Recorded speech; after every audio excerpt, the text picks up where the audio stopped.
You're nothing but a vindictive witch hiding behind grief, my sister-in-law.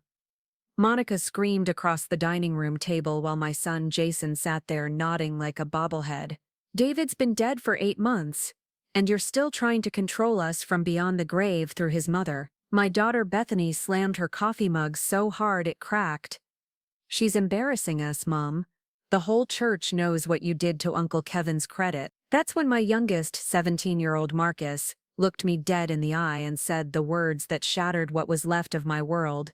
Dad would be ashamed of who you've become. Before we jump back in, tell us where you're tuning from, and if this story touches you, make sure you're subscribed, because tomorrow I've saved something extra special for you. 6 weeks later, my phone erupted with 37 missed calls in 1 hour. The final voicemail was Bethany sobbing. Mom, Marcus is gone. He left a letter saying he can't watch us destroy each other anymore. We need you. Please. But they weren't calling because they missed me. They were calling because their perfect little therapy narrative was about to crumble, and they needed their scapegoat back to hold it all together. My name is Tillie Anderson, and until 8 months ago, I thought I knew exactly who I was. I was David's wife of 26 years, mother to Jason, Bethany, and Marcus, and the kind of woman who brought casseroles to new neighbors and never missed a PTA meeting. I kept our household running like clockwork, managed David's contracting business finances, and somehow always found room at our dinner table for whoever needed a home-cooked meal. People in our small town of Millfield knew me as the woman who organized charity drives, remembered everyone's birthdays, and could stretch a dollar further than anyone had a right to expect. David used to joke that I could balance a checkbook in my sleep and negotiate payment plans that would make seasoned accountants weep with envy. He wasn't wrong. Growing up poor teaches you things about money that prosperity never could. I learned early that every dollar has a job, every payment has a priority, and sometimes the difference between keeping the lights on and sitting in the dark comes down to knowing exactly which company will work with you and which one won't. When David died suddenly of a heart attack last February, I didn't just lose my husband. I lost my identity, my financial partner, and the one person who understood that my relationship with money wasn't about greed or control. It was about survival, about making sure the people I loved never had to feel the gnawing anxiety of not knowing if there would be enough. David got that because he grew up the same way, watching his mother stretch government cheese and powdered milk into meals that somehow felt like love. But our children, Jason, Bethany, and Marcus, they grew up different. They grew up secure. They never knew what it felt like to have the electricity shut off, or to eat peanut butter sandwiches for dinner 3 nights in a row because payday was still 4 days away. David and I made sure of that. We sacrificed, we planned, we budgeted, and we built a life where our kids could focus on being kids, instead of worrying about whether we could afford their school clothes. The irony wasn't lost on me that our success in protecting them from financial anxiety meant they never learned to respect it either. Jason, 28 and freshly divorced, moved back home 6 months before David died with 2 maxed-out credit cards and a child support payment he couldn't afford. Bethany, 25 and perpetually between jobs, had a talent for finding expensive solutions to simple problems, and an even greater talent for convincing others to pay for them. Marcus, our baby at 17, was the only one who seemed to understand that money didn't grow on trees, but even he had inherited enough of his siblings' casual relationship with spending to make me nervous. When David was alive, he served as a buffer between my practical nature and their free spending habits. He'd gently redirect Jason's get-rich-quick schemes, talk Bethany through budgeting her latest venture, and help Marcus understand why we couldn't just buy everything he wanted immediately. David had a way of explaining financial responsibility that never felt like a lecture, never felt like judgment.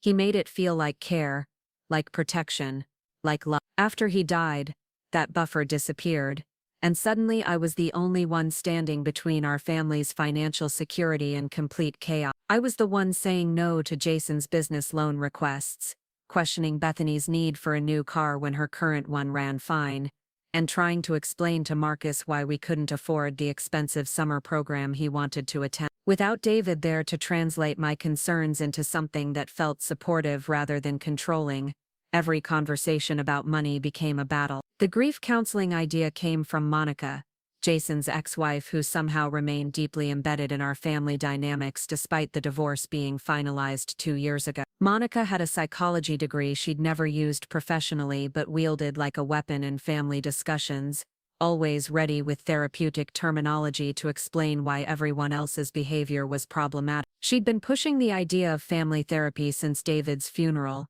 insisting that we needed professional help to process our collective trauma and establish healthy boundaries around shared grief. At first I resisted, not because I was opposed to counseling, but because something about Monica's insistence felt performative, like she was trying to direct a play rather than help a family heal. But Jason embraced the idea immediately, and Bethany quickly followed suit. Marcus seemed ambivalent but went along with it because that's what Marcus did. He kept the peace, avoided conflict, and tried to make everyone else happy, even when it cost him his own comfort. The counselor Monica found was Patricia Wyndham, a soft-spoken woman in her 50s who specialized in family grief therapy and operated out of a converted Victorian house on the nicer side of town. Her office smelled like lavender and featured enough tissues and comfortable seating to accommodate even the messiest emotional breakdowns. Dr. Wyndham had kind eyes and a gentle voice, and I wanted to trust her. I really did. Our first session was awkward but not unusual for family therapy. Dr. Wyndham asked us to share memories of David, to talk about how his death had affected our daily routines, and to identify the ways grief was showing up in our individual lives. Jason talked about feeling lost without his father's guidance. Bethany cried about missing their Sunday morning phone calls. Marcus spoke quietly about how empty the house felt without Dad's terrible jokes echoing from the garage. When it was my turn, I talked about the practical changes, the way David's death had shifted every responsibility onto my shoulders. I mentioned feeling overwhelmed by decisions I used to make with a partner, struggling with the loneliness of managing everything alone. I thought I was being honest, vulnerable, appropriate for the setting, but somehow, Monica heard something different. During the drive home, she started picking apart my words, suggesting that my focus on practical matters was a way of avoiding emotional processing. "Tillie," she said in that condescending tone she reserved for moments when she felt particularly enlightened, "I think you're using financial control as a grief response. Instead of dealing with your feelings about David, you're trying to control everyone else's spending." Jason, who was driving, nodded along like Monica was delivering profound wisdom instead of amateur psychoanalysis. "Mom, she might have a point. You have been pretty intense about money lately." I sat in the back seat, staring out the window at the familiar streets of our neighborhood, feeling something cold settle in my chest. It wasn't that they were entirely wrong. I probably was more focused on financial security in the wake of David's death, but their interpretation felt like such a fundamental misunderstanding of who I was and why money mattered to me, that I didn't even know how to respond. The sessions continued weekly and a pattern emerged. Dr. Wyndham would guide us through exercises designed to help us communicate our grief.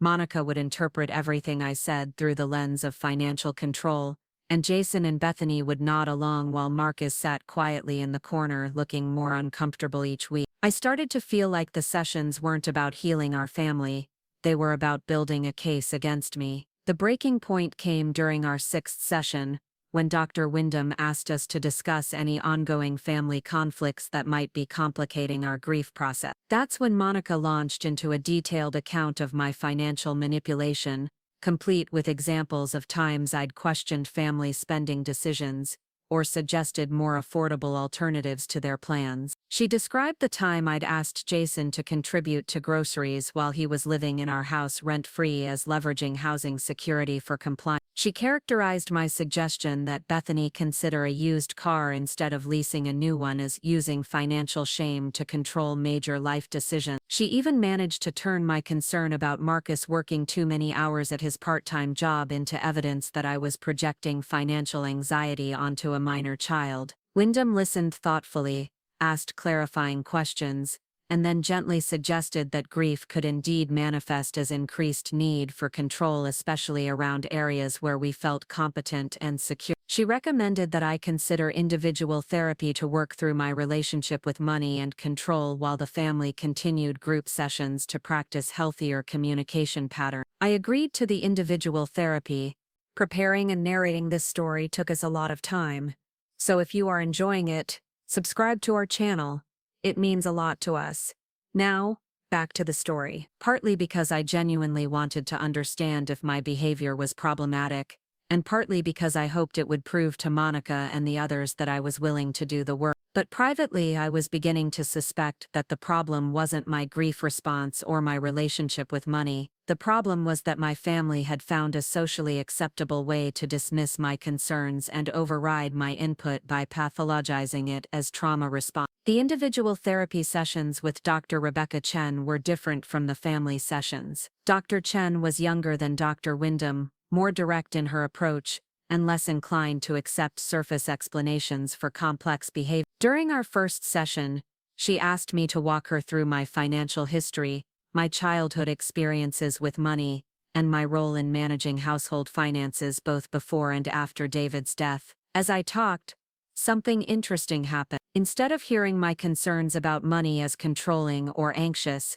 Dr. Chen heard them as practical and informed. She understood that my vigilance around spending wasn't pathological, it was adaptive. She recognized that my knowledge of payment systems, negotiation strategies, and financial planning wasn't evidence of trauma response, it was evidence of competence developed over decades of necessity. "Tillie," she said during our third session, "it sounds like you're dealing with two separate challenges. One is grief over losing your husband and life partner. The other is frustration with family members who don't share your financial values or understand your expertise in this area. These are related but distinct issues, and treating them as the same thing isn't helping anyone." That conversation was the first time in months that someone had acknowledged my financial competence as an asset rather than a liability. It was the first time someone had suggested that maybe the problem wasn't my need for control but my family's resistance to guidance they desperately needed,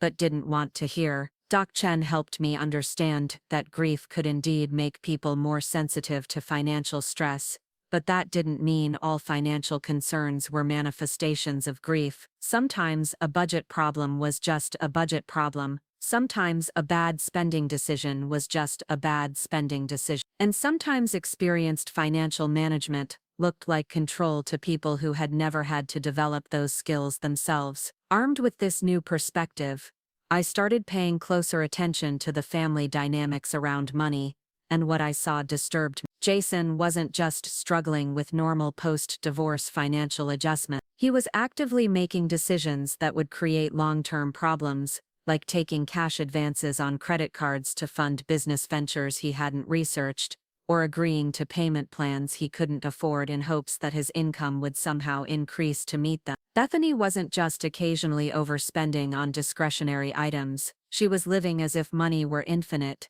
making major purchases without considering their impact on her budget, and then expressing genuine surprise when she couldn't pay her bills. When I tried to discuss these patterns with her, she'd deflect by saying she was still grieving and couldn't handle money stress right now. Even Marcus, my most financially responsible child, was starting to adopt their attitude. He'd begun asking for money for things he'd previously saved up to buy himself, and when I suggested he wait until he could afford them, he'd remind me that Dr. Wyndham said we shouldn't add unnecessary stress during the grieving process. It was like watching my family develop financial amnesia, forgetting everything David and I had taught them about money management, and replacing it with therapeutic language that justified irresponsibility. And every time I tried to address it, Monica would frame my concerns as evidence that I was using money to avoid dealing with my emotions. The situation reached a crisis point when Jason came to me with a proposal that made my blood run cold. He wanted to take out a significant loan against the house David and I had worked 26 years to pay off, using the money to fund a partnership in a friend's lawn care business. He presented this as a sound investment opportunity, but when I asked to see his business plan, his financial projections, or even basic information about his potential partner's experience. He didn't have any of. When I told him I wasn't comfortable putting our family home at risk for an unresearched business venture, he accused me of being unable to support his dreams, because I was too traumatized by David's death to take appropriate risks. When I pointed out that David would have asked the same questions, Jason said, Dad would have trusted him and found a way to make it work. That night, I lay awake thinking about David, about the conversations we'd had when Jason first started talking about entrepreneurship. David had been supportive but cautious, always encouraging Jason to think through the practical aspects of his ideas before jumping in. David had never been the permissive parent Jason was now remembering. He'd been the practical one, the one who taught all our children to research before they invested, to plan before they spent, to understand the difference between calculated risks and reckless gambles. But David wasn't there to remind Jason of those lessons, and somehow I'd become the villain for trying to preserve them. I started to realize that the family therapy wasn't helping us process grief. It was helping them rewrite history, transforming my practical financial guidance into pathological control and David's memory into blanket approval for whatever they wanted to do. The next week, during what would turn out to be our final family therapy session, I tried to explain this perspective to Dr. Wyndham. I talked about feeling like my expertise was being dismissed, my concerns minimized, and my husband's actual values méprisés. I said I felt like the therapy was being used to justify financial decisions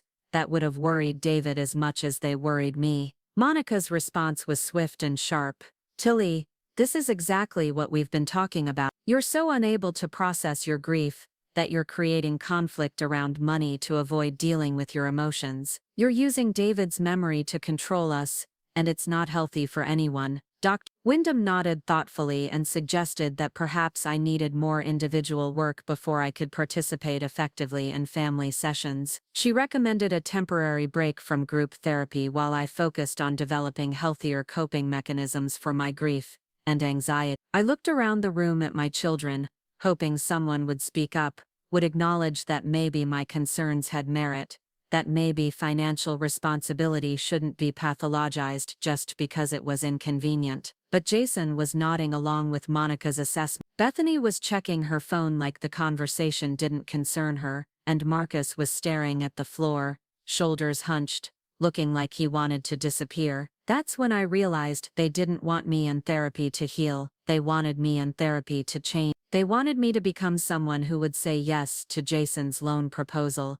who would stop questioning Bethany's spending, who would interpret Marcus's increasing requests for money as healthy expressions of need, rather than learned behavior. They wanted therapy to fix whatever was broken in me, that made me unable to just go along with their plans. I agreed to take a break from family sessions, but not for the reasons they thought. I needed time to figure out what was really happening in my family, and I needed space to decide how far I was willing to let this go. Because it felt like I had two choices.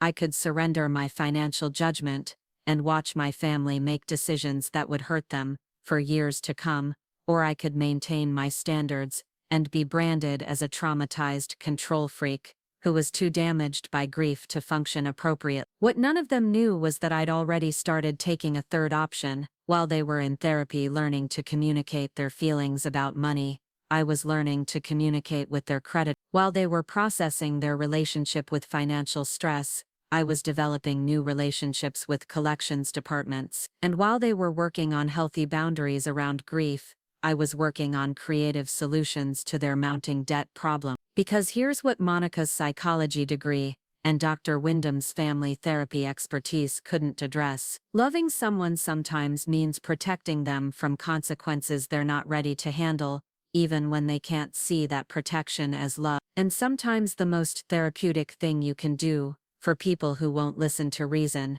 is to make sure their mistakes don't destroy them completely. I just never expected them to find out so soon, or to react so badly when they did. What they didn't understand was that I'd been managing other people's financial crises long before David died. It started when I was 12 years old and my mother sat me down at our kitchen table with a stack of bills and a calculator that had 3 broken buttons. She was crying, not the dramatic kind of crying that demands attention, but the quiet, defeated kind that happens when you've run out of options and pride. "Tillie, honey," she'd said, her voice barely above a whisper, "I need you to call these people and see if we can work something out. They don't get as angry when it's a child calling." That was my introduction to the world of payment plans, hardship deferrals, and the delicate art of negotiating with people who hold your family's basic needs hostage to a payment schedule you can't afford. I discovered I had a talent for it. Maybe it was because I was young and sounded helpless,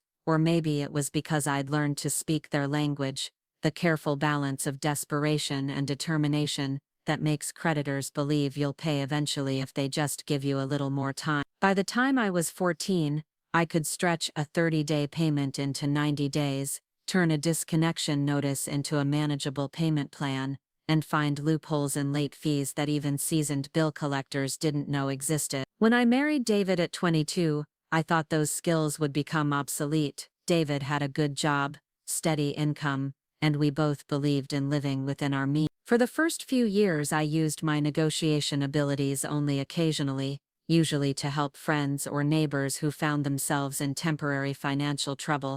David would shake his head and marvel at my ability to turn a threatening collections call into a friendly conversation about realistic payment options. But even during our most comfortable years, I kept those skills sharp. Not because I expected to need them, but because I'd learned that financial security was fragile, and the difference between surviving a crisis and being destroyed by it often came down to knowing how to talk to the right people at the right time in the right way. After David's death, when Jason moved back home with his credit card debt and child support obligations, I thought helping him would be straightforward. He was drowning in minimum payments that were barely covering interest, and his credit score was so damaged that he couldn't qualify for debt consolidation loans. But Jason had inherited his father's pride without his father's practical wisdom, and he refused to let me contact his creditors on his behalf. "I'm 28 years old, Mom," he'd said when I offered to help. "I can handle my own financial problem." But he couldn't handle them, and watching him try was like watching someone attempt surgery with garden tools. He'd call customer service lines and immediately get defensive when they couldn't offer him the payment reduction he wanted. He'd hang up on representatives who asked for documentation he didn't have, then complain that credit card companies were impossible to work with. After 3 months of watching Jason's stress levels climb along with his late fees, I made a decision that felt necessary at the time, but would later be characterized as the first sign of my financial control issue. I called his credit card companies myself, not pretending to be him, but explaining that I was his mother and asking if there were any programs available to help him manage his debt load. The conversation with Capital One went better than I'd expected. The representative was sympathetic, and when I explained Jason's situation, his recent divorce, his father's death, and his difficulty managing multiple payment schedules while grieving, she transferred me to a hardship department I didn't even know existed. Within 30 minutes, I'd arranged for Jason's minimum payments to be reduced by 40% for 6 months, with the option to extend if his circumstances didn't improve. When I told Jason what I'd accomplished, his reaction surprised me. Instead of relief, he seemed almost annoyed that I'd succeeded where he'd failed. "You shouldn't have done that without asking me first," he said, even as he admitted the reduced payments would help tremendously. "It makes me look like I can't take care of myself." That was my first hint that Jason's relationship with his financial problems was more complicated than simple inability to manage them. There was something about struggling that felt important to him, something about accepting help that felt like failure. But I dismissed those concerns because the practical result was positive. Jason's stress decreased, his payments became manageable, and he had breathing room to focus on increasing his income instead of just treading water. Bethany's situation was different, but equally frustrating to watch, where Jason's problems stemmed from legitimate financial hardship complicated by poor negotiation skills. Bethany's issues came from a fundamental disconnect between her lifestyle expectations and her earning capacity. She worked part-time at a boutique clothing store, a job she'd taken because she loved fashion and enjoyed the employee discount, but the wages barely covered her car payment, much less rent, utilities, and the social life she felt entitled to maintain. David and I had been subsidizing Bethany's lifestyle for years, not through direct payments, but through the kind of small, constant financial support that parents provide without thinking about it. We'd paid her car insurance, kept her on our family phone plan, and regularly invited her over for dinner so she wouldn't have to buy groceries.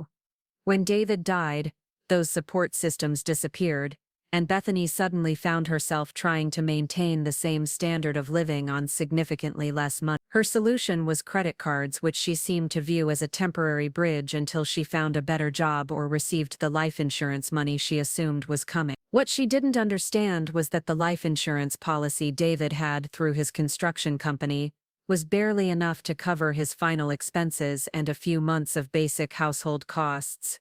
There wasn't going to be an inheritance that would solve her financial problem. By the time I realized how much debt Bethany had accumulated, she was already behind on multiple payments and starting to receive those polite but ominous letters that precede serious collection effort. When I tried to discuss the situation with her, she would either minimize the problem or deflect by talking about how hard it was to focus on practical matters while she was still grieving Dad. "I know you're worried, Mom," she'd say, "but Wyndham says it's normal for grief to affect our decision-making abilities. I just need time to figure things out." But time wasn't something Bethany had, not with interest rates compounding daily and late fees adding up faster than her part-time income could address them. That's when I made my second unauthorized financial intervention. I contacted Bethany's credit card companies, not to arrange payment plans this time, but to understand exactly what options might be available if her situation continued to deteriorate. What I learned was both encouraging and alarming.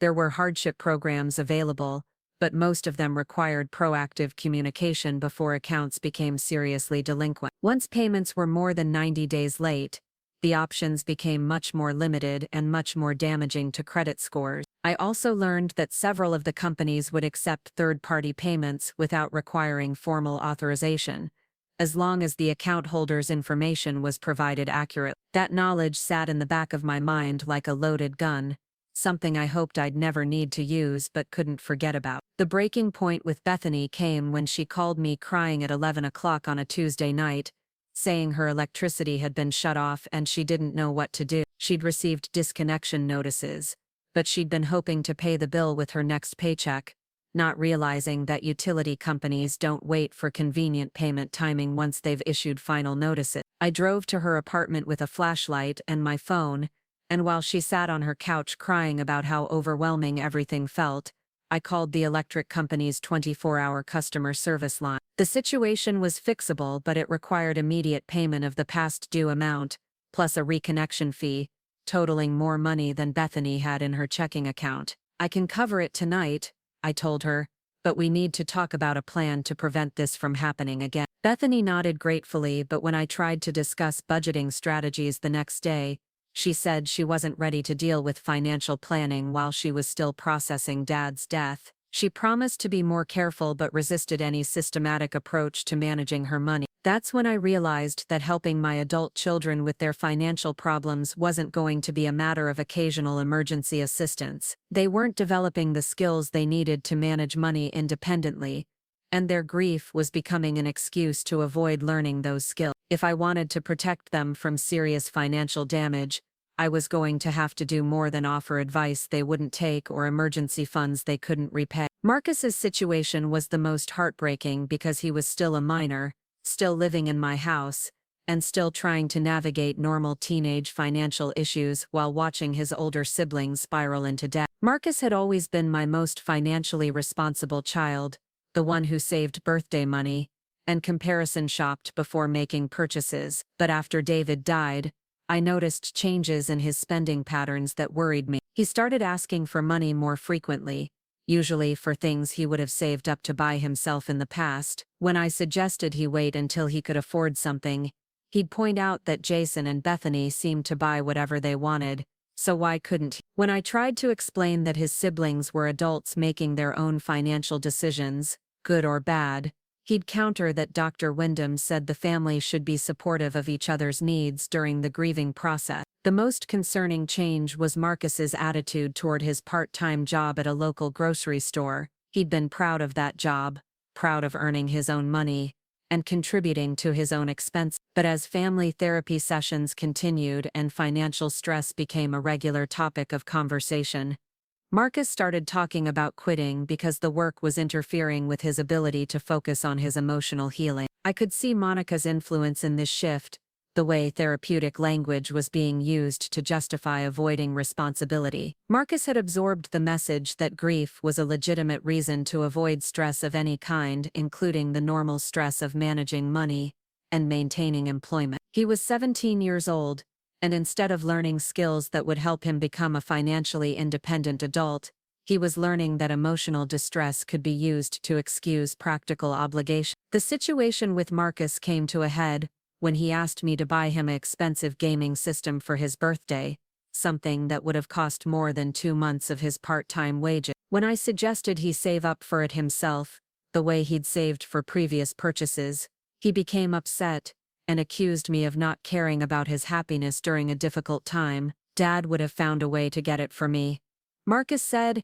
and those words hit me like a physical blow. Not because they were true, but because they represented such a fundamental misunderstanding of who David had been as a father and a financial role model. David would have helped Marcus create a savings plan, might have offered to match his contributions dollar for dollar, would have celebrated with him when he'd earned enough to make the purchase himself. But David never would have simply bought expensive items for our children without requiring them to participate in the process of earning and planning. That night, I sat at my kitchen table with David's old calculator and a pile of bills that had grown since his death, and I tried to figure out how to honor his memory while protecting our children from financial decisions they weren't equipped to make. I thought about the skills I'd learned as a 12-year-old girl calling creditors on my mother's behalf, and I wondered if those skills might be the key to helping my family without enabling their irresponsible behavior. The idea that eventually became my secret debt management project started as a simple question: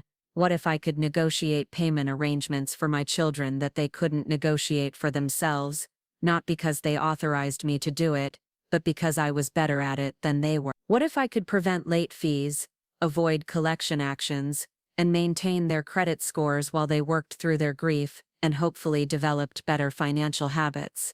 It wasn't about control, despite what Monica would later claim.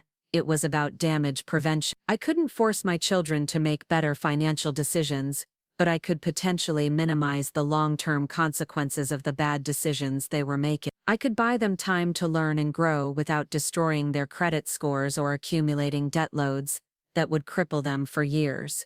The first step was research, understanding exactly what each of my children owed, and to whom. This required more detective work than I'd anticipated, but grief had made my children careless with mail and paperwork. Bills were left on counters, statements went unopened, and collection notices were stuffed into drawers like they would disappear if ignored long enough. Jason's debt profile was complicated, but manageable: 3 credit cards, all significantly over their limits, plus his car loan and the child support obligation he couldn't modify. The total was scary, but not insurmountable, especially if the high-interest credit card debt could be addressed quickly.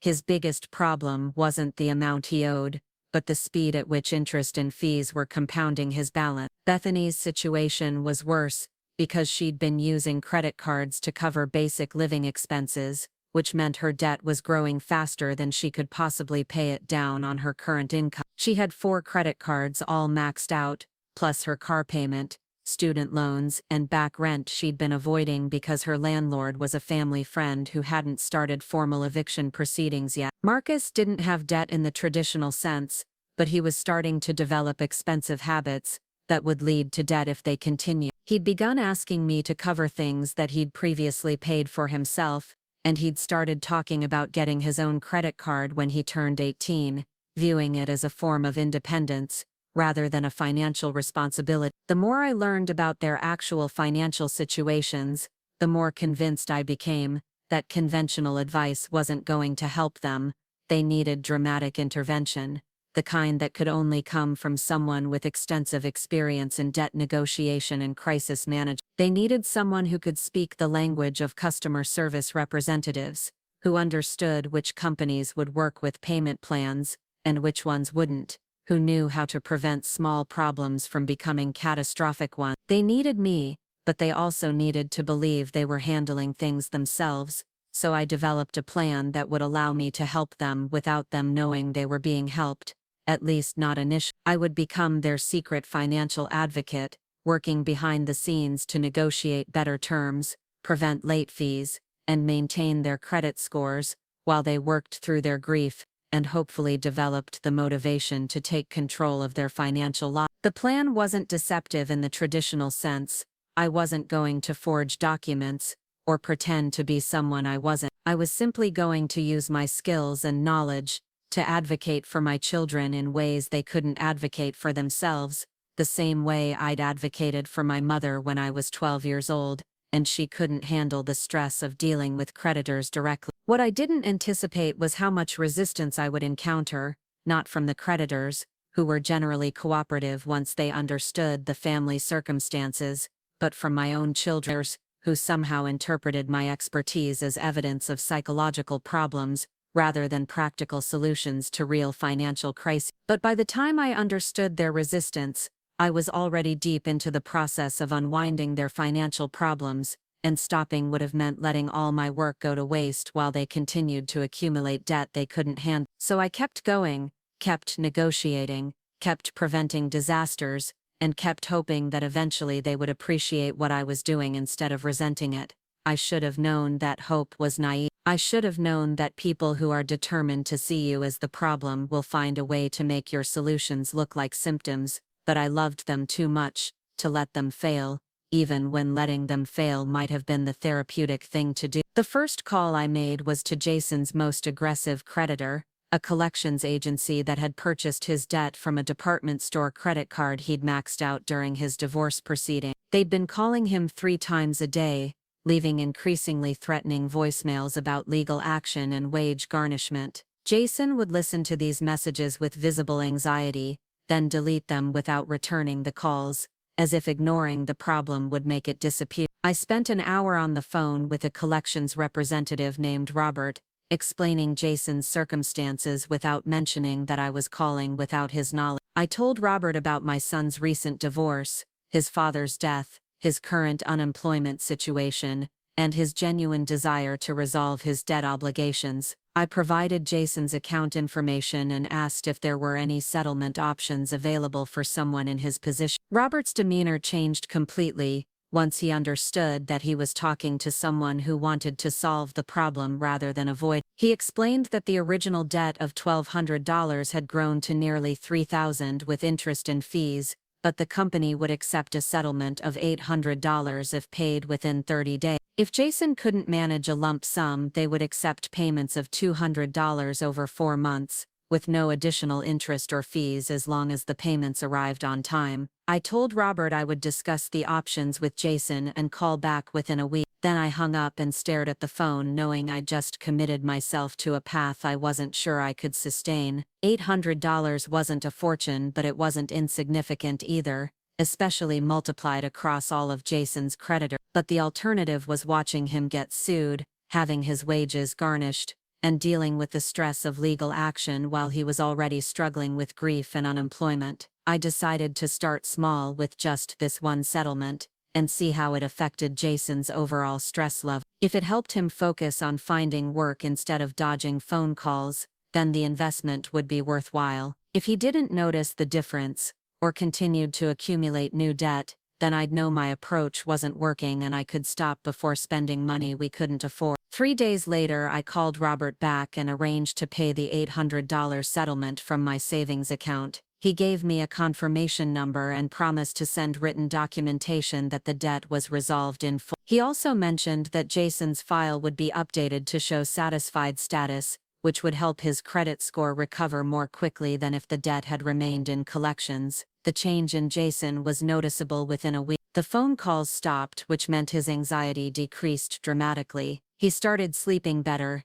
eating regular meals, and actually looking for work instead of just talking about it. He even mentioned to me that he felt like his luck was turning around, that maybe Dad was looking out for him somehow. I smiled and agreed, not mentioning that Dad's influence was working through his mother's bank account and negotiation skill. Encouraged by the success with Jason's collections debt, I decided to tackle Bethany's electric bill crisis before it escalated further. I'd paid her reconnection fee, but she still owed back payments that would eventually result in another disconnection if not addressed. More importantly, her pattern of waiting until services were shut off before dealing with overdue bills was costing her hundreds of dollars in late fees and reconnection charges that could be avoided with better planning. I called the electric company and spoke with a customer service representative named Maria, explaining that I was calling on behalf of my daughter who was struggling to manage her bills following her father's death. Maria was sympathetic and transferred me to their hardship assistance program, where I learned about budget billing options and payment plans that could prevent future service interruption. The representative in the hardship department, Sandra, explained that they could enroll Bethany in a program that would average her electric costs over 12 months, eliminating the seasonal spikes that had been pushing her bills beyond her ability to pay. They could also arrange for automatic payments from her checking account, which would prevent late fees and ensure consistent service. The enrollment required a small deposit, but it would be refunded after 12 months of on-time payment. I provided Bethany's account information and arranged for the budget billing enrollment, paying the required deposit from my own account. Sandra assured me that Bethany would receive notification about the program change and that her future bills would be significantly lower and more predictable. She also mentioned that participation in the budget billing program would be noted in Bethany's account history, which could help if she ever needed hardship assistance in the future. When Bethany's next electric bill arrived at $68 instead of her usual $150, she was confused but relieved. She called the electric company to make sure there hadn't been a mistake, and they explained the budget billing program without mentioning how she'd been enrolled. Bethany assumed she'd signed up for it herself during one of her previous calls and had forgotten due to grief-related memory issues. That assumption bothered me more than I wanted to admit. I didn't like the idea that my help was being attributed to her own actions, but I also recognized that her belief in her own competence was probably healthier than knowing she needed her mother to manage her utility bill. So I said nothing when she proudly told the family about her proactive approach to budgeting, and I felt only slightly guilty when Monica praised her for taking control of her finance. The success with Jason's collections debt and Bethany's electric bill convinced me that my approach was sound, but it also revealed how extensive their financial problems really were. Each successful intervention uncovered two more issues that needed attention. Jason's phone was about to be shut off for non-payment, Bethany's car insurance had lapsed, and she was driving illegally rather than admitting she couldn't afford the renewal. Marcus was starting to talk about getting a job at a fast food restaurant because he'd heard they offered immediate hiring, not understanding that leaving his current job for slightly higher wages would mean losing the flexible schedule that allowed him to maintain his grade. I found myself spending hours each week researching payment options, calling customer service departments, and negotiating arrangements that my children could have made for themselves if they'd had the knowledge, patience, and emotional stability to handle the process. It became a part-time job, but one that felt necessary and productive in a way that the family therapy sessions never had. The therapy sessions, meanwhile, were becoming increasingly focused on my financial control issues and their impact on the family's healing process. Dr. Wyndham had started asking pointed questions about my involvement in my children's financial decisions, and Monica had begun documenting examples of what she called my monetary manipulation tactics for discussion in future sessions. During one particularly uncomfortable session, Monica presented a list of times I'd offered unsolicited financial advice or expressed concern about spending decisions. She characterized my suggestion that Jason contribute to household expenses as leveraging housing for compliance, my recommendation that Bethany consider a roommate as using shame to control living situations, and my concern about Marcus working too many hours as projecting anxiety onto healthy teenage independence. Dr. Wyndham listened thoughtfully to Monica's presentation, then asked me how I felt about these characterizations. I tried to explain that my concerns came from practical experience and genuine care for my children's long-term financial stability, but my words sounded defensive even to me. In that therapeutic setting, surrounded by people who were determined to interpret my expertise as pathology, I couldn't find a way to articulate that sometimes love looks like saying no. sometimes care looks like caution, and sometimes protection requires actions that feel controlling to people who don't understand the risks being prevented. The breaking point came when Dr. Wyndham suggested that I might benefit from individual therapy focused specifically on my relationship with money and control. She recommended a colleague who specialized in financial anxiety disorders, framing my concern for my children's debt as a symptom of trauma that was preventing me from supporting their emotional healing. I agreed to the referral partly because I wanted to prove that my behavior wasn't pathological, and partly because I was starting to doubt my own perceptions. Maybe I was too controlling, maybe my financial knowledge was making me overly cautious, maybe my children were right to resist my input, and maybe the therapy would help me understand how to step back and let them learn from their own mistakes. But even as I made the appointment with Dr. Martinez, the financial anxiety specialist, I couldn't stop thinking about the practical consequences of stepping back. Jason's unemployment benefits were about to run out, and he still hadn't found steady work. Bethany's credit cards were approaching their limits again, despite the breathing room provided by the budget billing program. Marcus was talking about quitting his job to focus on emotional healing, not understanding that financial stability was a crucial component of emotional well-being. My first session with Dr. Martinez was different from what I'd expected. Instead of focusing on my need for control, she asked detailed questions about my financial background, my role in managing household expenses before David's death, and my assessment of my children's current financial situations. She seemed genuinely interested in understanding my perspective rather than correcting it. When I described my children's debt levels and spending patterns, Dr. Martinez asked if I thought their financial problems were related to their grief, or if they represented long-standing issues that had been manageable when David and I were both contributing to solutions. That question stopped me cold because it forced me to acknowledge something I'd been avoiding.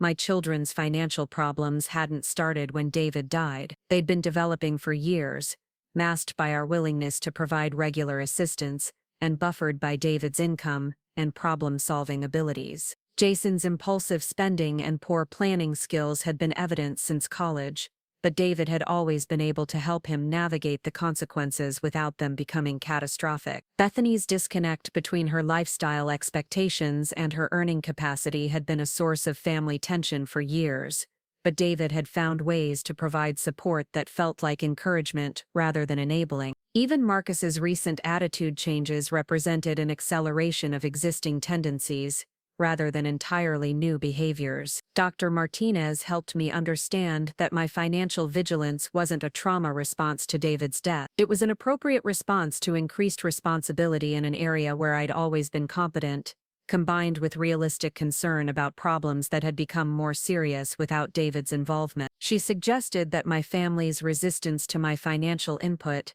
might have more to do with their discomfort with their own financial situations than with my approach to addressing them. That perspective was validating, but it also made me realize how isolated I'd become in my own family. If my expertise was being dismissed as pathology, and my concern was being characterized as control, then I had to decide whether to continue helping in ways they couldn't see, or to step back and let them experience the full consequences of their financial decision. The decision was made for me when Jason came home one evening with news that his unemployment benefits had been denied for an additional extension, and he was going to have to find work immediately or face serious financial consequences. He was panicked, talking about taking any job available regardless of whether it utilized his skills or offered potential for advancement. He mentioned positions at call centers, fast food restaurants, and retail stores, jobs that would provide immediate income but wouldn't help him build a career or increase his earning capacity long term. I suggested that he might benefit from taking a few days to research opportunities in his field,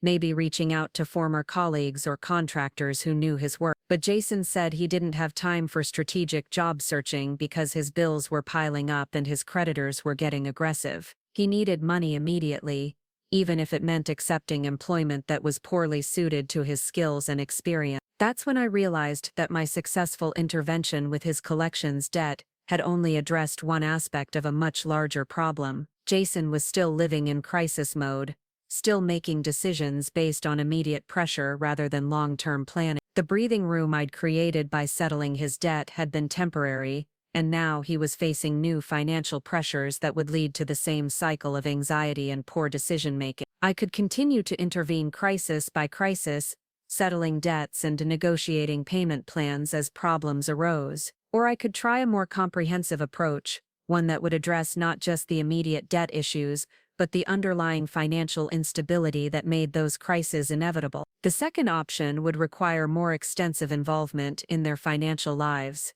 more secret negotiations, and more risk that they would discover what I was doing and interpret it as the controlling behavior they were already being trained to see. But watching Jason prepare to take a job that would barely cover his expenses while keeping him too busy and exhausted to look for better opportunities, I realized that half measures weren't enough. If I was going to help, I needed to help completely, even if it meant taking actions they wouldn't understand or appreciate. That night I sat down with David's old ledger books and my laptop and I began developing a comprehensive debt management plan for all three of my children. I researched consolidation options, calculated payment scenarios, and identified the creditors most likely to negotiate favorable settlements. I created spreadsheets, tracking due dates, contact information, and a negotiation history. I established a separate checking account to manage the payments without mixing them with my personal finances. Most importantly, I accepted that I was essentially starting a one-woman debt management company with my children as unwilling clients. I would negotiate their debts,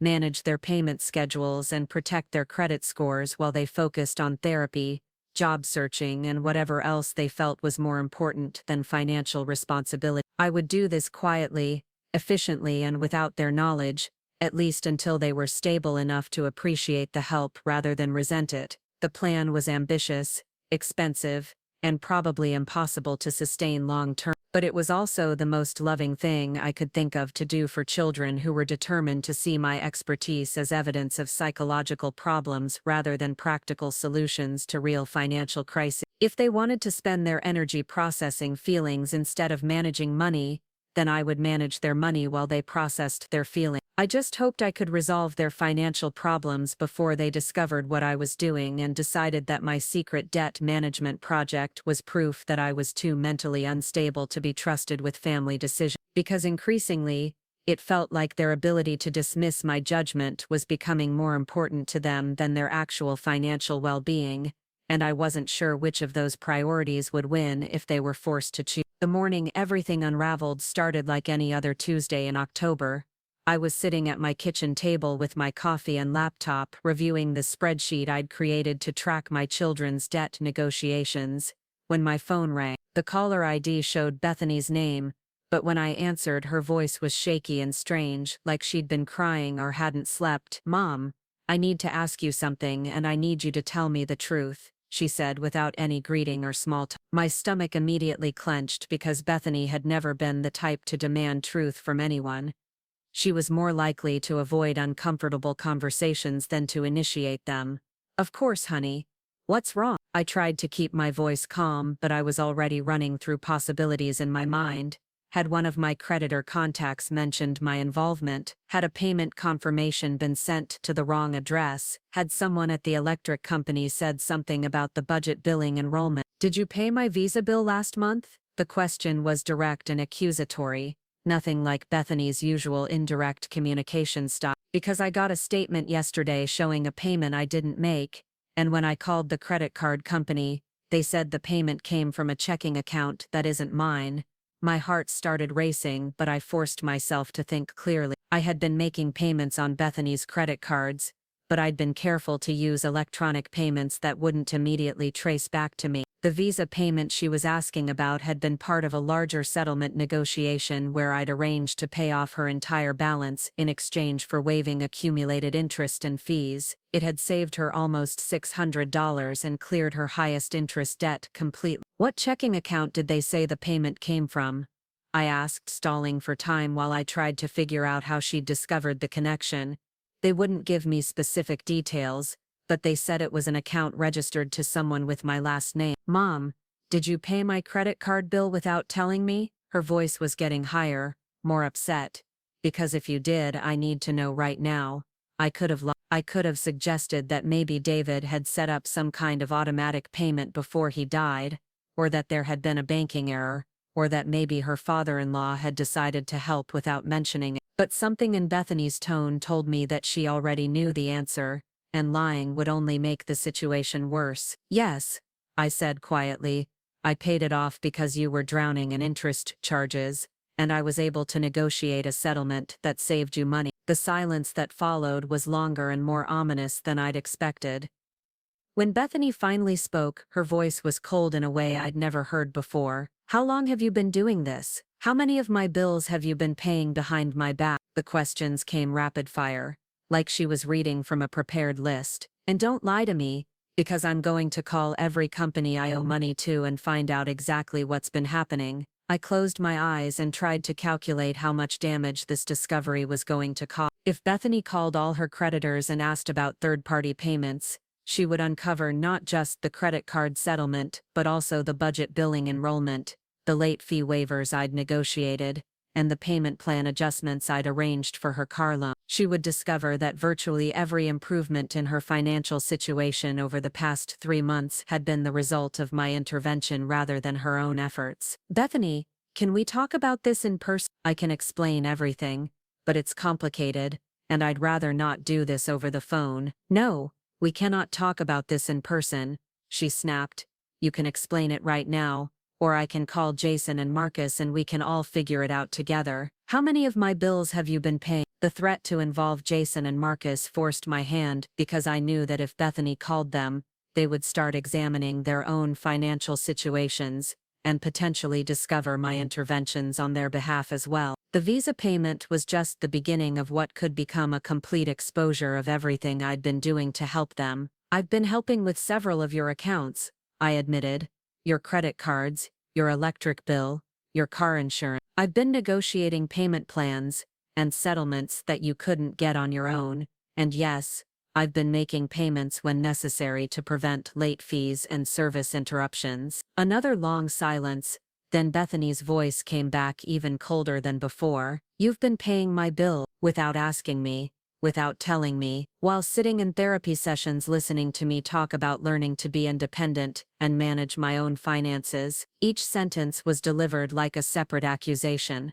"Do you have any idea how humiliating this is? Do you understand what you've done?" I tried to explain that my goal had been to help, not to humiliate her, that I'd been trying to prevent financial disasters while giving her space to grieve and heal, but Bethany wasn't interested in my explanations. "I'm 25 years old, Mom.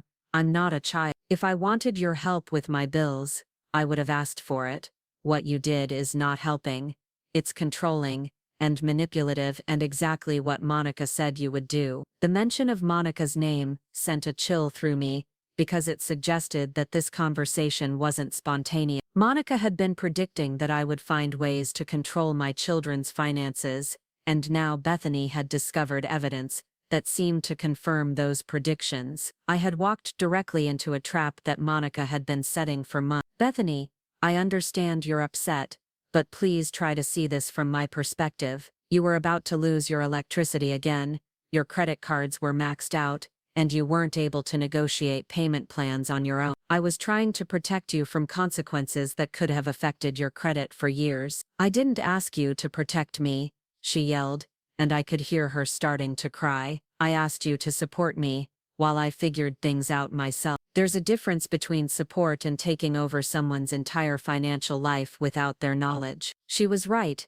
and I knew she was right, but I also knew that her financial situation had been deteriorating rapidly, and that waiting for her to figure things out herself could have resulted in repossessions, evictions, and damaged credit that would have taken years to repair. I had made a calculated decision to prevent long-term damage by providing short-term intervention, but I hadn't considered how violated she would feel when she discovered what I'd been doing. "Are you going to call Jason and Mark?" I asked, dreading the answer but needing to know how extensive this revelation was going to become. "I already called Jason," Bethany said, and my heart sank, He's checking his accounts right now. Marcus is still at school, but I'm picking him up early so we can all meet at Monica's house and figure out what else you've been hiding from us. The idea of my children meeting at Monica's house to discuss my financial interventions felt like the worst possible scenario. Monica would frame everything I'd done in the most negative possible light,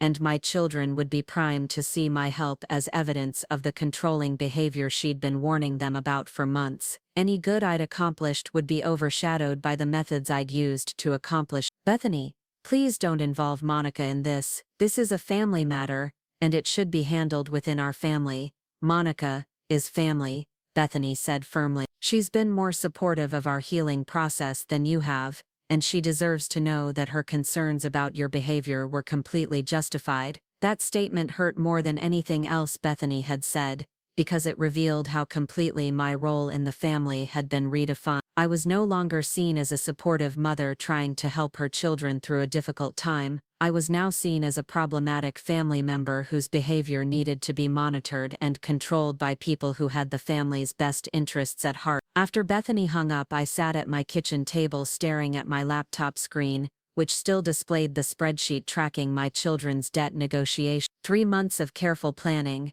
hours of phone calls, hundreds of dollars in settlements and payments, all about to be reframed as evidence of psychological problems rather than practical solutions to real financial crises. My phone rang again 20 minutes later. This time it was Jason, and his voice was tight with anger. "Mom, what the hell have you been doing with my bills?" he said without any greeting. "I just called my credit cards and they're telling me that someone paid off my collections debt and arranged payment plans for my other account." "Was that you?" I had hoped that Jason's reaction might be different from Bethany's, that he might appreciate the stress relief my interventions had provided, but his tone suggested otherwise. "Yes, I helped negotiate some settlements and payment arrangements. I was trying to prevent your debt from spiraling out of control while you focused on finding work. You were trying to control my finances," Jason corrected me. "Do you realize that I've been telling people how much better I've been managing my money lately? I've been taking credit for improvements that you made behind my back. I look like an idiot." That perspective hadn't occurred to me, but I could understand his embarrassment. Jason had been proud of what he'd perceived as his improving financial situation,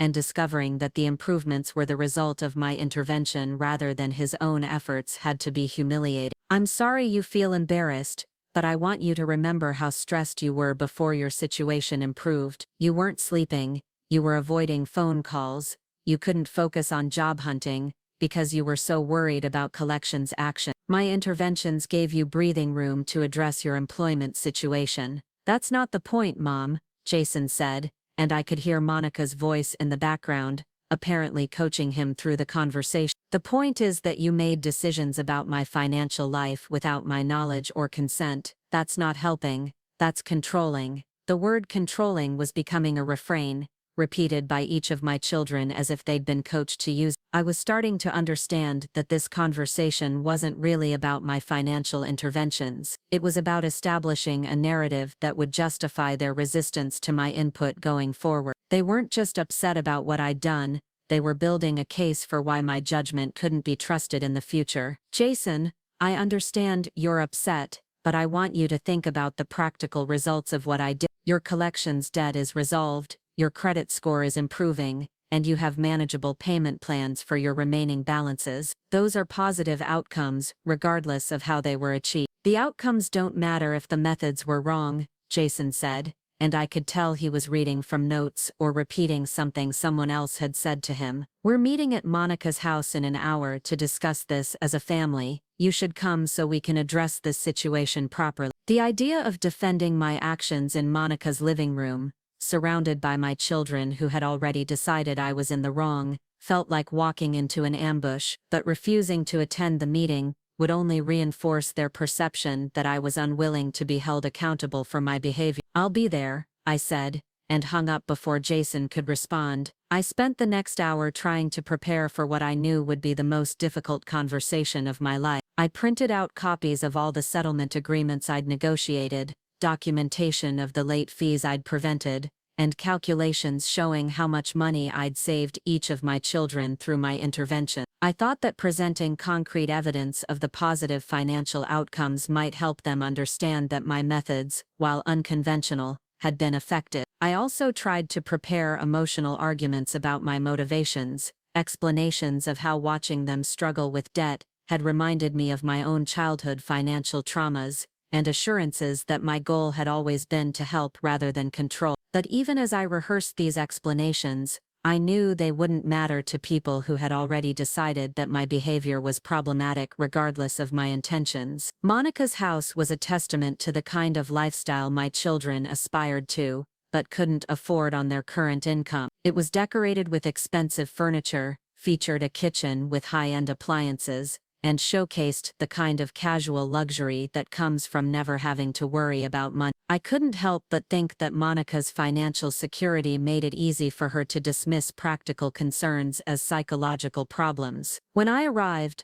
my children were already seated around Monica's dining room table with papers spread in front of them. Marcus looked uncomfortable and confused, like he didn't understand why he'd been pulled out of school for this meeting. Bethany looked angry, but also vindicated, like she'd finally found proof of something she'd suspected for a long time. Jason looked embarrassed and defensive, like he was trying to process conflicting feelings about my interventions. Monica was clearly in charge of the meeting, positioned at the head of the table with a legal pad covered in notes. She greeted me with the kind of fake warmth that people use when they're about to deliver bad news. "Tillie, thank you for coming.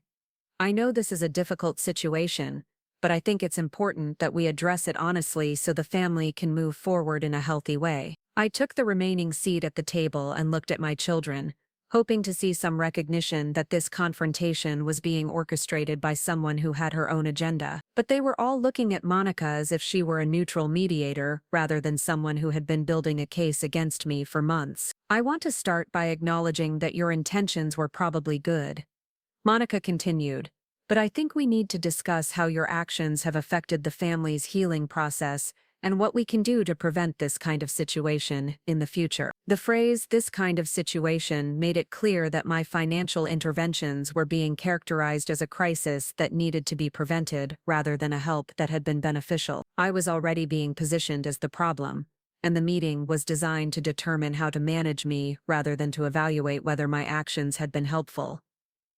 "Before we discuss prevention," I said, "I'd like to review what actually happened and what the results were. I have documentation showing exactly what I negotiated and how much money it saved each of you." I started to reach for the papers I'd brought, but Monica held up her hand to stop me. "Tillie, the financial details aren't really the issue here. The issue is that you made decisions about your adult children's lives without their knowledge or consent. That's a boundary violation, regardless of the financial outcome." I looked at my children, hoping one of them would ask to see the documentation I'd prepared, would want to understand the practical benefits of my interventions before condemning them entirely. But they were all nodding along with Monica's characterization, apparently convinced that the methods I'd used invalidated any positive results I'd achieved. "Can I at least explain why I felt these interventions were necessary?" I asked. "Of course," Monica said, "but I want to remind everyone that explanations aren't the same as justifications. Understanding someone's motivations doesn't mean we have to accept their behavior." That ground rule made it clear that nothing I said would change their perception of what I'd done. They had already decided that my actions were wrong, and my explanations would be heard as attempts to justify problematic behavior rather than evidence that my behavior had been reasonable under the circumstance. I spent the next 20 minutes explaining my children's financial situations as I'd understood them, the consequences I'd been trying to prevent, and the methods I'd used to negotiate better terms with their creditor. I showed them the documentation I'd brought, explained how much money I'd saved them, and detailed the improvements in their credit scores that had resulted from my interventions. When I finished, there was a long silence. Then Monica spoke, and her response made it clear that none of my explanations had mattered. "Tillie, I understand that you were motivated by concern for your children, but what you're describing is a pattern of financial control that prevented them from learning to manage their own responsibility. By solving their problems without their knowledge, you denied them the opportunity to develop independence and resilience." Jason nodded vigorously. Mom, I thought I was getting better at handling my finance. Finding out that you were managing everything behind the scenes makes me feel like I can't trust my own judgment about anything. Bethany added, it's humiliating to realize that every time I felt proud of figuring something out, you had actually already fixed it without telling me. How am I supposed to learn to be independent if you're secretly managing my life? Even Marcus, who had been quiet throughout the meeting, said, it makes me feel like you don't think I'm capable of learning to handle money on my own. Their responses revealed the fundamental disconnect between my perspective and theirs. I had seen their financial problems as emergencies that required immediate intervention to prevent long-term damage. They saw them as learning experiences that I had robbed them of by providing solutions they hadn't asked for. Monica leaned forward and fixed me with the kind of concerned look that therapists use when delivering difficult truth. Tillie, I think this pattern of behavior is connected to the grief issues we've been discussing in therapy. You lost control when David died, and you've been trying to regain control by managing your children's finances. That's understandable, but it's not healthy for you or for them. The suggestion that my financial interventions were symptoms of unresolved grief rather than practical responses to real problems felt like the final insult. My expertise was being pathologized, my effectiveness was being dismissed, and my motivations were being reinterpreted through a therapeutic lens that turned everything I'd accomplished into evidence of psychological dysfunction. What do you want me to do? I asked because it was clear that some kind of action was expected from me. Monica consulted her notes. We think it would be best if you stepped back from any involvement in the family's financial decisions while you work on processing your grief and control issues in individual therapy. We also think you should consider whether family therapy is the right choice for you right now, given your resistance to addressing these patterns. The suggestion that I should remove myself from family therapy felt like exile, a punishment for refusing to accept their characterization of my behavior as problematic. I was being asked to step away from my own family while they continued to work on their healing without the disruption of my presence. I looked at my children one more time, hoping to see some recognition that this was an overreaction, that maybe my methods had been flawed but my intentions and results had been positive. But they were all looking at me with the kind of disappointed concern that people reserve for family members who have proven themselves untrustworthy. If that's what you think is best, I said quietly, and gathered my paper. I'll step back from family therapy until you feel I'm ready to participate appropriately. As I drove home from Monica's house, I realized that my secret debt management project had accomplished exactly what I'd hoped it would. My children's financial situations were significantly improved. Their credit scores were recovering, and they had breathing room to focus on employment and emotional healing without the constant stress of debt collection calls and service interruption. But it had also cost me my place in my own family. I was now seen as someone whose judgment couldn't be trusted, whose help was unwelcome, and whose presence in their healing process was more disruptive than beneficial. I had saved them from financial disaster, but in doing so I had apparently confirmed their worst fears about my need to control their lives. The irony wasn't lost on me, that while they continued to benefit from the financial stability my interventions had provided, they were simultaneously condemning me for providing that stability. They wanted the results of my help without acknowledging that help, and they wanted to maintain their independence while continuing to live with the improvements I had secretly arranged. But what bothered me most was the growing realization that Marcus had been the most uncomfortable person in that room, and that his discomfort hadn't been about my financial interventions. It had been about watching his family turn against his grandmother in a way that felt coordinated and cruel. If I was reading his body language correctly, Marcus might not agree with the family's assessment of my behavior, but he wasn't in a position to defend me without risking his own place in the family dynamic. That possibility terrified me more than anything else, because if Marcus was being pressured to choose between loyalty to me and acceptance by the rest of the family, I knew which choice any 17-year-old would make. And if I lost Marcus's trust along with everyone else's, then my financial interventions would have cost me everything that mattered while providing benefits to people who couldn't even acknowledge that I'd helped them. 2 weeks passed in a silence that felt heavier than grief. No family therapy sessions, no Sunday dinners, no casual phone calls to check in. My children had effectively excommunicated me from their daily lives, while they continued to benefit from the financial stability I'd secretly provided. Jason found a decent job with a small construction company, made possible partly because his credit had improved enough for him to lease a reliable work truck. Bethany enrolled in a certification program for medical billing,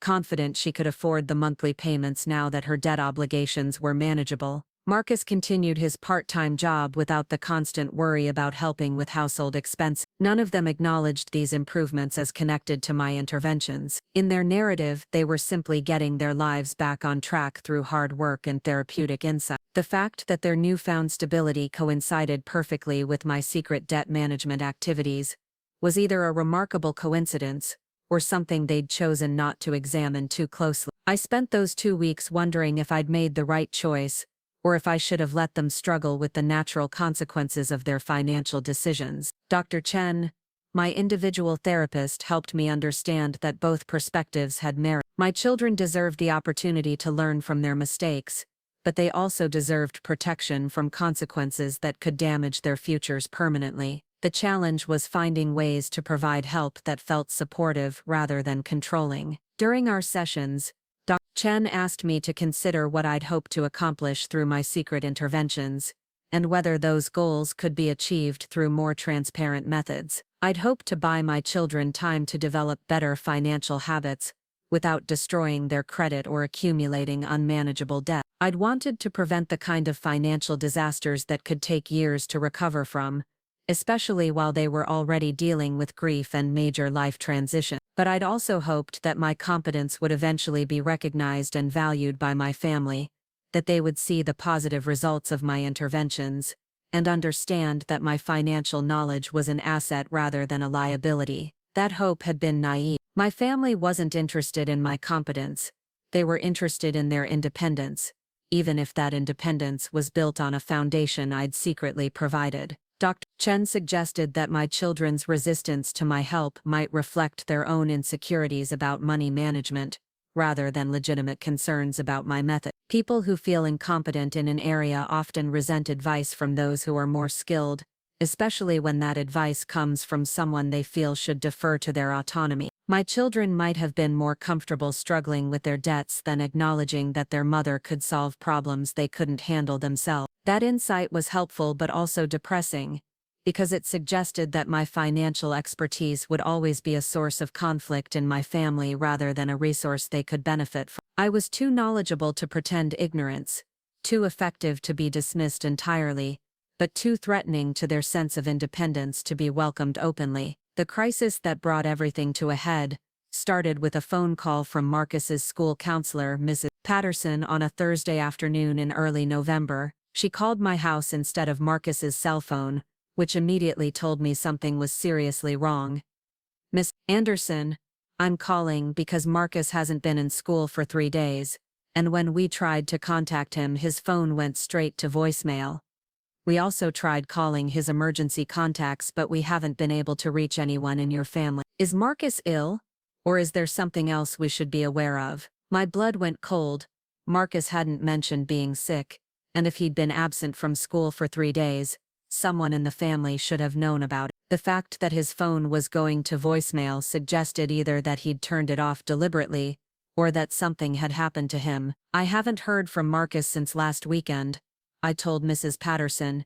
"As far as I know, he should have been in school. Let me call his mother and brother to see if they know where he is." But as soon as I said it, I realized that calling Jason and Bethany would require breaking the silence that had existed between us since the confrontation at Monica's house. I hadn't spoken to either of them in 2 weeks, and calling them now would force me to admit that I didn't know what was happening in Marcus's life. After I hung up with Mrs. Patterson, I tried calling Marcus's cell phone myself. It went straight to voicemail, just as she'd said. I left a message asking him to call me immediately, then tried calling Jason. His phone rang several times before going to voicemail, and I wondered if he was deliberately avoiding my call or if he was simply at work and couldn't answer. I tried Bethany next, and she answered on the second ring, but her tone was cold and formal, like she was talking to a stranger rather than her mother. "What do you want, Mom?"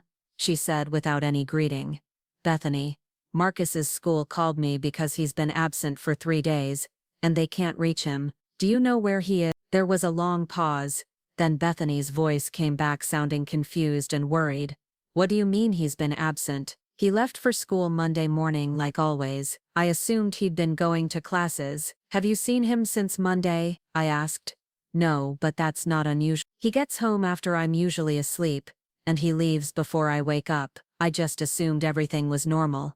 The fact that no one in Marcus's household had noticed his absence for 3 days told me something disturbing about how disconnected they'd all become from each other's daily routine. When David was alive, we always knew where our children were and what they were doing, but apparently, the family's focus on individual healing and independence had created a situation where a 17-year-old could disappear for days without anyone noticing. Bethany, I need you to check his room and see if any of his things are missing. I'm going to try calling Jason and Monica to see if they've heard from him. Why would Monica know anything about Marcus? Bethany asked, but her tone suggested she was already starting to worry. Because she's been very involved in family decisions lately, and if Marcus was upset about something, he might have talked to her. I didn't add that Monica's influence over the family's perception of me might have contributed to whatever had driven Marcus away. Jason didn't answer when I called him, so I left a voicemail explaining the situation and asking him to call me back immediately.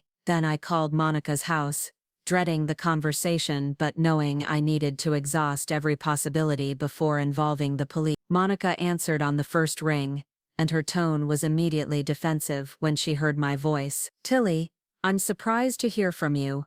I thought you were stepping back from family involvement while you worked on your issues. Monica, this isn't about therapy or family dynamic. Marcus has been missing from school for 3 days, and no one knows where he is. Have you seen him or heard from him? The change in Monica's voice was immediate and dramatic. All the therapeutic condescension disappeared, replaced by genuine concern. Missing? What do you mean missing? I saw him Sunday when he came to pick up some things.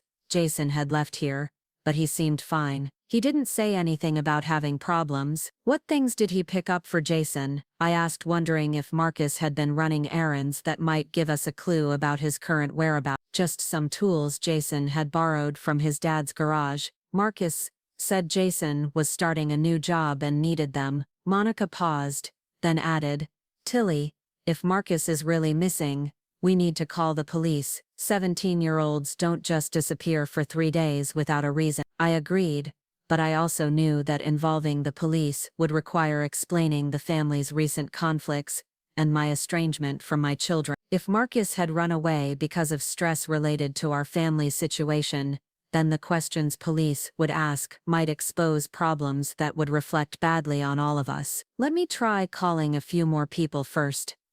If I can't locate him within the next few hours, I'll file a missing person report. After I hung up with Monica, I sat in my kitchen, trying to think of where Marcus might have gone, and why he might have felt the need to disappear. He wasn't the type of teenager who acted impulsively or ran away from problems. He was methodical, thoughtful, and usually communicated his concerns rather than simply disappear. But he'd also been under significant stress lately, caught between his loyalty to me and his need to maintain relationships with the rest of the family. The confrontation at Monica's house had clearly made him uncomfortable, and he'd been quiet and withdrawn during the few brief conversations we'd had since then. I started to wonder if Marcus had discovered something about the family dynamics that the rest of us hadn't understood, something that had made him feel unsafe or unwelcome in his own home. He was the most observant member of our family, the one who noticed things that others missed,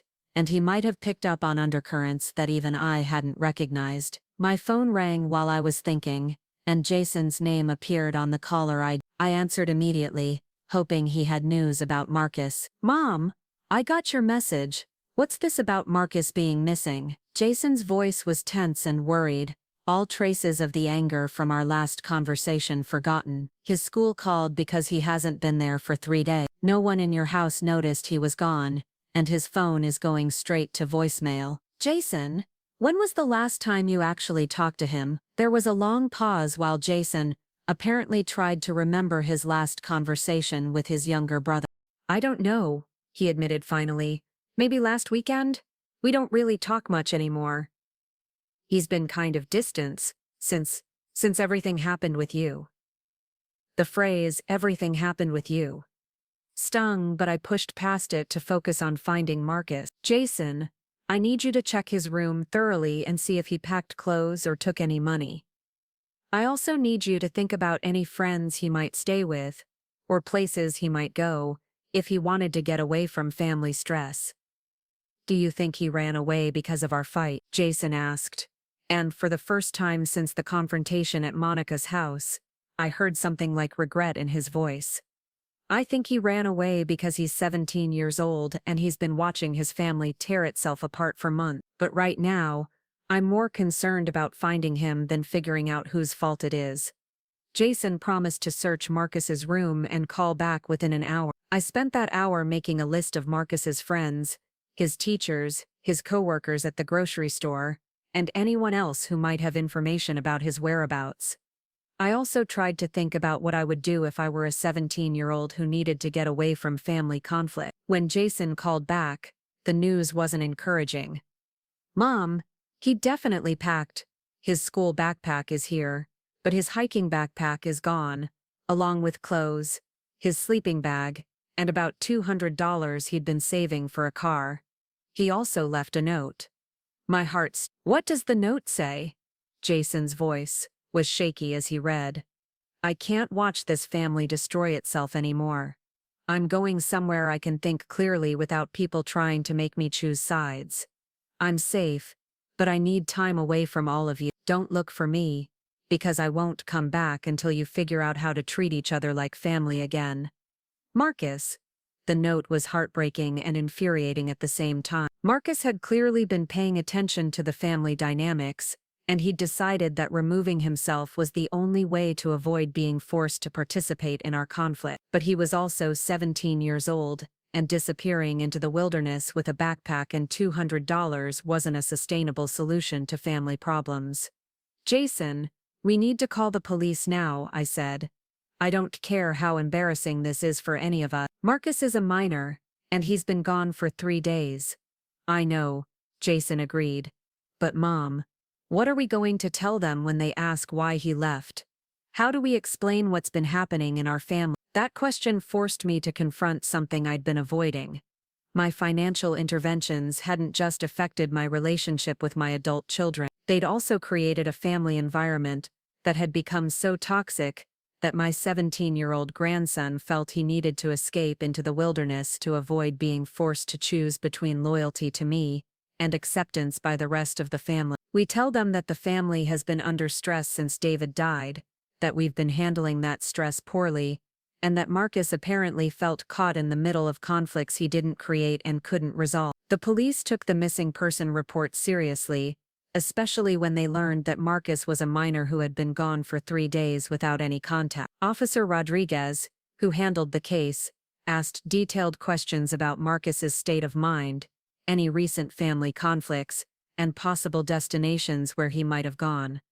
I found myself explaining the family's recent dynamics to a stranger, describing how grief counseling had created divisions instead of healing, how my financial interventions had been discovered and misinterpreted, and how Marcus had apparently been more affected by these conflicts than any of us had realized. Officer Rodriguez listened without judgment, but I could see him taking notes about family dysfunction, therapeutic interventions, and financial conflict. I realized that Marcus's disappearance was going to force all of our private family business into official scrutiny, and that the police investigation would likely reveal details about my debt management activities that I'd never intended to discuss publicly. Miss Anderson, Officer Rodriguez said when I finished explaining the situation, I want you to understand that we take these cases very seriously, but we also recognize that most teenage runaways return home within 72 hours once they realize how difficult it is to survive independently. The note your grandson left suggests that he's not in immediate danger, and that he's hoping his absence will motivate the family to address their conflicts. So you think he'll come back on his own? I asked, hopefully. It's possible, Officer Rodriguez, but we're also going to start searching likely camping areas and contacting other agencies that might have encountered him. In the meantime, I need all family members to be available for follow-up questions, and I need you to call immediately if he makes any contact. After the police left, I sat in my living room trying to process what had happened. Marcus's disappearance had forced my family back together, but only because we were united in our concern for his safety. The underlying conflicts that had driven him away hadn't been resolved. They'd simply been temporarily overshadowed by a more immediate crisis. My phone rang constantly over the next few hours. Jason called with updates from the police. Bethany called to discuss possible places Marcus might have gone. Even Monica called to offer help and to express regret that the family conflicts had apparently contributed to Marcus's decision to run away. But the most important call came at nearly midnight, when my phone rang with a number I didn't recognize. When I answered, I heard Marcus's voice, and the relief was so overwhelming that I started crying before he even spoke. "Grandma," he said quietly, "I heard you called the police." "Marcus, where are you? Are you safe? Everyone is worried sick about you." "I'm safe," he said. "I'm camping in the state forest about 50 miles north of town. I have food and water, and I know what I'm doing out here. But I heard on the radio that there's a missing person report, and I didn't want you to worry that something bad had happened to me." "Something bad did happen," I said. "You disappeared without telling anyone where you were going." "Marcus, you're 17 years old. You can't just run away to the forest when family problems get difficult." "I didn't run away from family problems," Marcus said, and his voice was steadier than I'd expected. "I removed myself from a situation that was hurting everyone involved, including Grandma. I've been watching this family tear itself apart for months, and I was tired of being used as a weapon in fights that had nothing to do with." That perspective stopped me cold because it suggested that Marcus had a clearer understanding of the family dynamics than any of the adults involved. "What do you mean you were being used as a weapon?" I asked. "Every time someone wanted to prove a point about your behavior, they would point to how it was affecting me. Monica kept talking about how your financial control was damaging my development.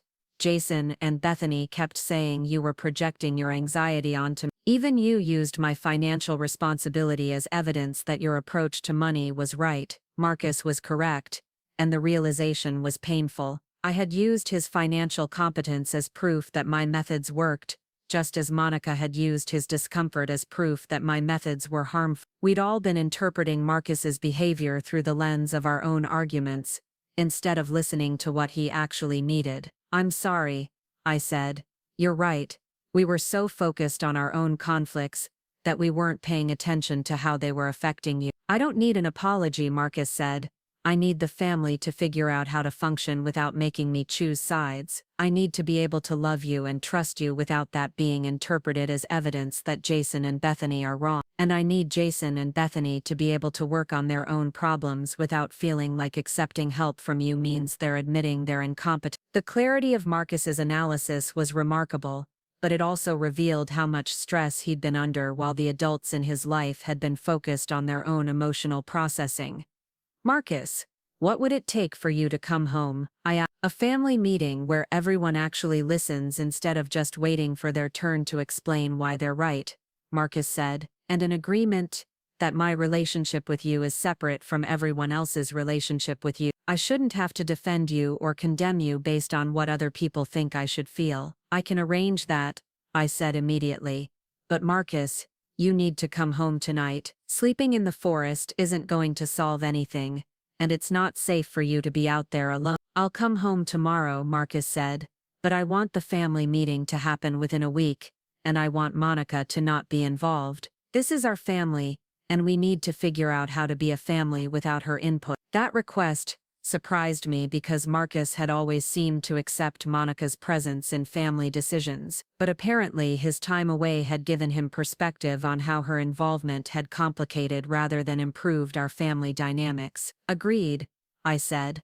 "No Monica, just the 4 of us." "5 of us," Marcus corrected.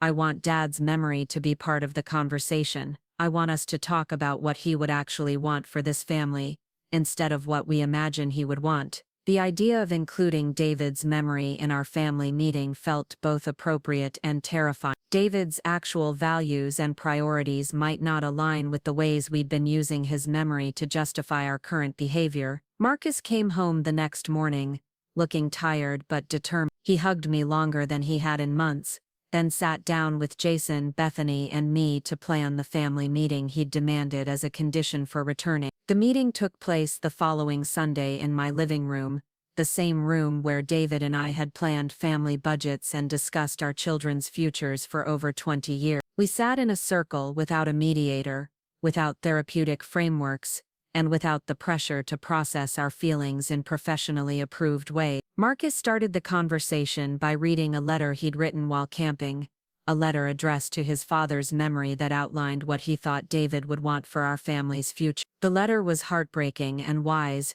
written by a 17-year-old who had apparently inherited his grandfather's practical wisdom along with his grandmother's financial competence. "Dad," Marcus read, "I think you would be disappointed in how we've been treating each other since you died. Not because we're grieving, but because we're using grief as an excuse to avoid the kind of honest communication you always encourage. Grandma has been trying to help us in the only way she knows how, but everyone else has been interpreting her help as control because it's easier to be angry at her than to admit we need the help." He looked up at Jason and Bethany before continuing. "Jason, you've been embarrassed that Grandma could solve financial problems you couldn't handle, so you convinced yourself that her help was inappropriate, instead of being grateful that it was available. Bethany, you've been using therapy language to avoid taking responsibility for your own financial decisions, and you've been letting Monica convince you that competence is the same thing as control." Then he looked at me. "And Grandma,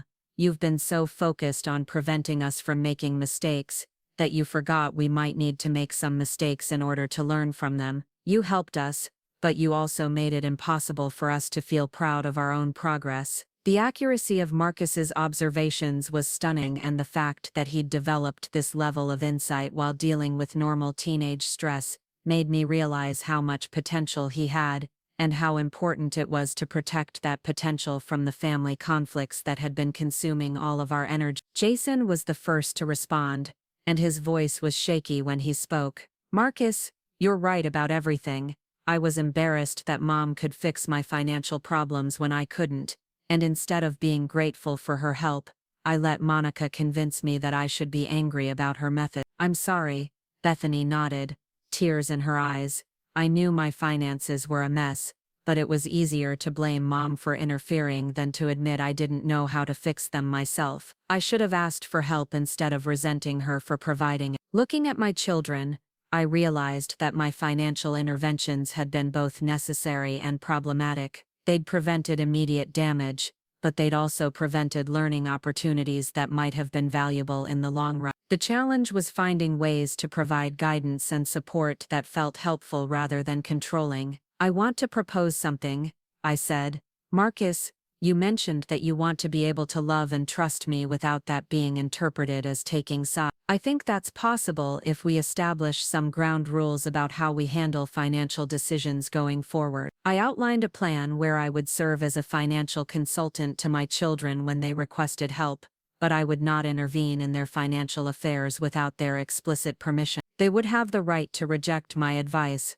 without that rejection being interpreted as personal rejection, and I would have the right to express concerns about their financial decisions without those concerns being dismissed as control issues. Marcus would continue to develop his financial skills with my guidance, but his relationship with money would be based on his own values and goals rather than simply copying my approach. Jason and Bethany would work on building their financial competence gradually, with support available when they requested it, but without the pressure to accept help they weren't ready for. Most importantly, we would all commit to direct communication about financial concerns instead of using therapy sessions or third parties to address problems that should be handled within the family. The plan wasn't perfect, and I knew it would require ongoing adjustments as we learned to navigate our new dynamic, but it felt like a foundation we could build on, a way to honor both my financial expertise and my children's need for autonomy. Monica, predictably, was upset when she learned that the family had resolved their conflicts without her input. She called Jason to express concern that the family was avoiding necessary therapeutic work,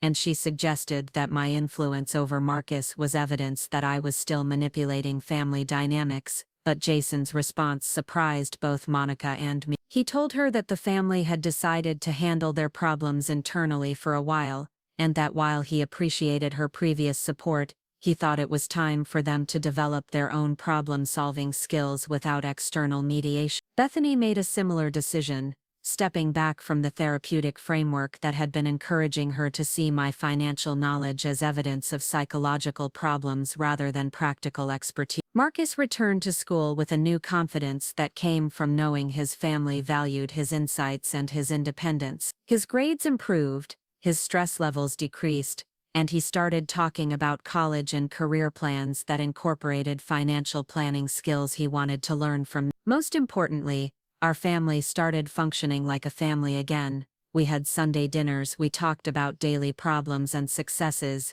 and we made decisions together instead of separate. We still disagreed about financial priorities sometimes, but those disagreements felt like normal family negotiations rather than fundamental conflicts about control and independence. The debt management project that had caused so much conflict ultimately proved successful in ways I hadn't anticipated. My children's financial situation stabilized, their credit scores improved, and they developed confidence in their ability to handle money responsibly. But more importantly, they learned that asking for help wasn't the same as admitting incompetence, and that expertise could be a gift rather than a threat. 6 months later, when Jason started his own small business and asked me to help him develop a business plan and budget, I knew that our family had found a balance between support and independence that honored both my experience and their autonomy. When Bethany got promoted to a supervisory position and asked for advice about negotiating her salary, I felt proud that she trusted my judgment enough to seek my input. And when Marcus turned 18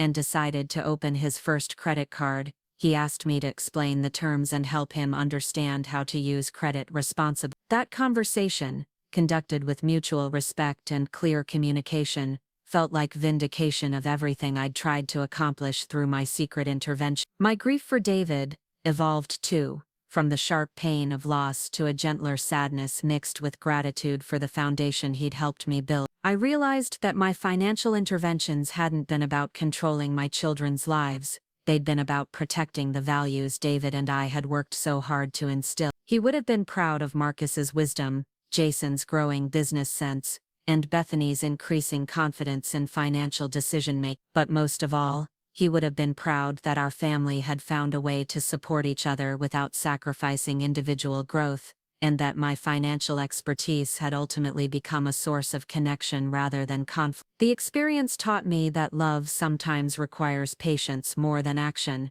that help is only helpful when it's welcomed, and that the most important financial lesson I could teach my children wasn't about budgeting or debt management. It was about the difference between supporting someone's growth and controlling their choices, and about the trust required to let people make their own mistakes while ensuring they know help is available when they're ready to ask for it. Up next, you've got 2 more standout stories right on your screen. If this one hit the mark, you won't want to pass these up. Just click and check them out.